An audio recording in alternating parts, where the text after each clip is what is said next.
بسم اللہ الرحمن الرحیم۔ السلام علیکم ورحمۃ اللہ وبرکاتہ۔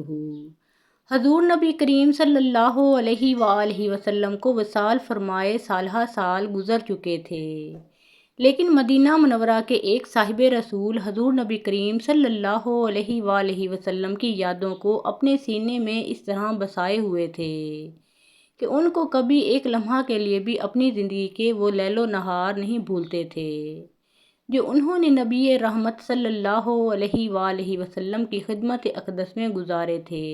وہ اپنے ہر قول اور ہر فعل میں ہمیشہ حضور نبی کریم صلی اللہ علیہ وآلہ وسلم کا اسوہ حسنہ پیش نظر رکھتے تھے، یہاں تک کہ وہ ایسی چھوٹی چھوٹی باتوں میں بھی اپنے آقا صلی اللہ علیہ وآلہ وسلم کی پیروی کو اپنے لیے باعث سعادت سمجھتے تھے، جن میں حضور نبی کریم صلی اللہ علیہ وآلہ وسلم نے اپنی اتباع کا حکم نہیں دیا۔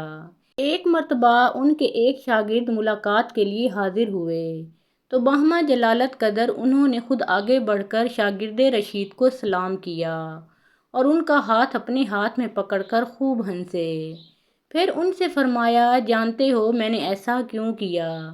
انہوں نے عرض کیا، آپ ہی فرمائیے۔ فرمایا، میں نے ایک مرتبہ رسول اللہ صلی اللہ علیہ وآلہ وسلم کو ایسا ہی کرتے دیکھا تھا۔ اس موقع پر آپ صلی اللہ علیہ وآلہ وسلم نے ارشاد فرمایا تھا کہ جب دو مسلمان اس طرح ملیں اور ان کی کوئی ذاتی غرض ایک دوسرے سے وابستہ نہ ہو تو اللہ تعالیٰ دونوں کو بخش دیتا ہے۔ یہ صاحب رسول صلی اللہ علیہ وآلہ وسلم جن کو جذبہ اتباع رسول صلی اللہ علیہ وآلہ وسلم اس انتہا تک پہنچا ہوا تھا کہ کبھی کوئی کام ذات رسالت مآب صلی اللہ علیہ وآلہ وسلم کو ایک مرتبہ بھی کرتے دیکھا تو اس کی تقلید کو بھی اپنے آپ پر واجب کر لیا تھا۔ حضرت براء بن عازب انصاری رضی اللہ تعالیٰ عنہ تھے۔ حضرت براء بن عازب انصاری رضی اللہ تعالیٰ عنہ کا شمار بڑے جلیل القدر صحابہ رضی اللہ تعالیٰ عنہ میں ہوتا ہے۔ ان کا تعلق اوس کی شاخ بنو حارثہ سے تھا۔ حضرت براء رضی اللہ تعالیٰ عنہ کے خاندان میں اسلام کا چرچا حضرت ابو بردہ بن نیار رضی اللہ تعالیٰ عنہ کے ذریعے پھیلا، جو کہ ان کے ماموں تھے اور بیعت لیلۃ العقبہ 13 بعد بعثت میں سعادت اندوز اسلام ہو چکے تھے۔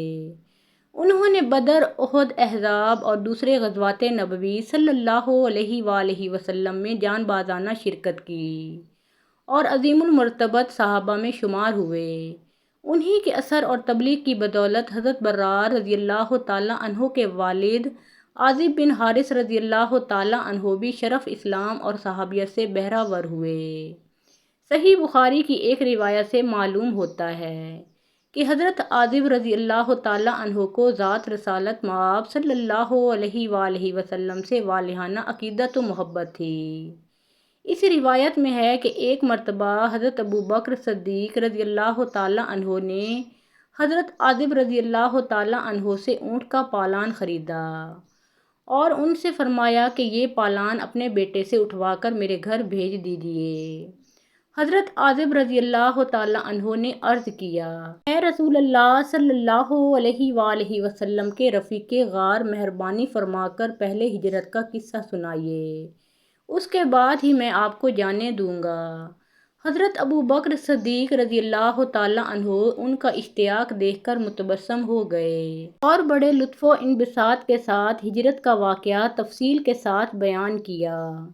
حضرت عازب رضی اللہ تعالیٰ عنہ یہ قصہ سن کر خوش ہو گئے اور حضرت براء رضی اللہ تعالیٰ عنہ کو حکم دیا کہ بیٹے یہ پالان اٹھا کر حضرت ابو بکر صدیق رضی اللہ تعالیٰ عنہ کے گھر چھوڑ آؤ۔ نوجوان براء رضی اللہ تعالیٰ عنہ نے اسی وقت پالان اٹھایا اور ہنسی خوشی حضرت ابو بکر صدیق رضی اللہ تعالیٰ عنہ کی اقامت گاہ پر پہنچا دیا۔ حضرت ابو بردہ بن نیار رضی اللہ تعالیٰ عنہ اور حضرت عازب رضی اللہ تعالیٰ عنہ ہجرت نبوی صلی اللہ علیہ وآلہ وسلم سے پہلے ہی اسلام کا دامن رحمت تھام چکے تھے۔ حضرت براء رضی اللہ تعالیٰ عنہ نے بھی ماموں اور باپ کی تقلید کی اور حضور نبی کریم صلی اللہ علیہ وآلہ وسلم کے مدینہ منورہ میں نزول اجلال فرمانے سے پہلے حضرت مصعب بن عمیر رضی اللہ تعالیٰ عنہ اور حضرت ابن مکتوم رضی اللہ تعالیٰ عنہ سے نہایت ذوق و شوق کے ساتھ درس قرآن لینا شروع کر دیا۔ رمضان المبارک 2 ہجری میں حق و باطل کا معرکہ اول بدر کے میدان میں پیش آیا تو حضرت برا بن عازب رضی اللہ تعالیٰ عنہ بڑے ذوق و شوق سے بارگاہ رسالت صلی اللہ علیہ وآلہ وسلم میں حاضر ہوئے اور لڑائی میں شریک ہونے کی اجازت چاہی۔ حضور نبی کریم صلی اللہ علیہ وآلہ وسلم نے ان کے جوش اور جذبے کی تحسین فرمائی، لیکن انہیں لڑائی میں شریک ہونے کی اجازت نہ دی کیونکہ ان کی عمر 15 برس سے کم تھی۔ صحیح بخاری میں ہے کہ حضور نبی کریم صلی اللہ علیہ وآلہ وسلم بالعموم ان نوجوانوں کو لڑائی میں شریک ہونے کی اجازت دیتے تھے جو کم از کم 15 برس کی عمر تک پہنچ چکے ہوں۔ چنانچہ حضرت برا بن عازب رضی اللہ تعالیٰ عنہ کم عمری کی بنا میں غزوہ بدر میں شریک نہ ہو سکے۔ 3 ہجری میں غزوہ احد پیش آیا۔ اس وقت حضرت برا بن عازب رضی اللہ تعالیٰ عنہ 15 برس کے ہو چکے تھے۔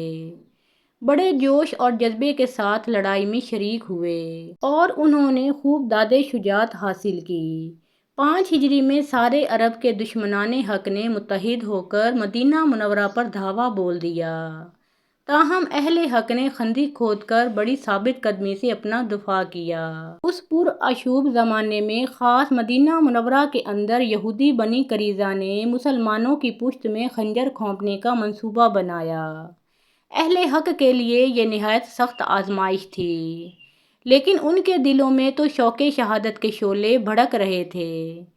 کیا مجال کہ کسی کے پایہ استقامت میں ذرہ بھر لغزش بھی آئی ہو۔ اللہ تعالیٰ کی تائید و نصرت سے وہ اس آزمائش میں پورے اترے۔ حضرت برا بن عازب رضی اللہ تعالیٰ عنہ بھی ان سرفروشوں میں شامل تھے۔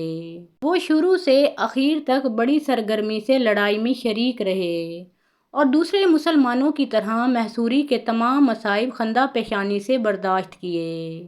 11 ہجری میں نبی رحمت صلی اللہ علیہ وآلہ وسلم نے رحلت فرمائی اور حضرت ابو بکر صدیق رضی اللہ تعالیٰ عنہ سریر آرائے خلافت ہوئے تو حضرت برا بن عازب رضی اللہ تعالیٰ عنہ نے بلا تعامل صدیق اکبر رضی اللہ تعالیٰ عنہ کی بیعت کر لی اور خلافت صدیقی کے ابتدائی پرآشوب دور میں فتنوں کے استئصال کرنے میں اپنی پوری توانائیوں کے ساتھ خلیفہ رسول صلی اللہ علیہ وآلہ وسلم کی اعانت کی۔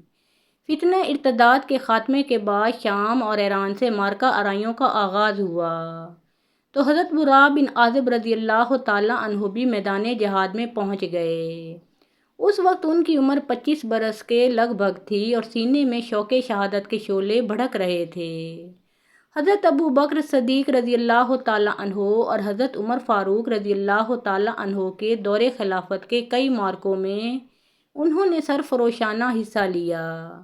حضرت علی رضی اللہ تعالیٰ عنہ کے دور خلافت میں امیر معاویہ رضی اللہ تعالیٰ عنہ کے خلاف جو معرکے پیش آئے ان سب میں حضرت برا بن عازب رضی اللہ تعالیٰ عنہ نے حضرت علی رضی اللہ تعالیٰ عنہ کا بھرپور ساتھ دیا۔ اسی زمانے میں انہوں نے کوفہ میں مکان بنایا اور وہیں مستقل اقامت اختیار کر لی۔ قرائن سے معلوم ہوتا ہے کہ حضرت علی رضی اللہ تعالیٰ عنہ کی شہادت کے بعد وہ سیاسی ہنگاموں سے کنارہ کش ہو گئے اور باقی زندگی تعلیم و تعلم اور درس و تدریس میں گزاری۔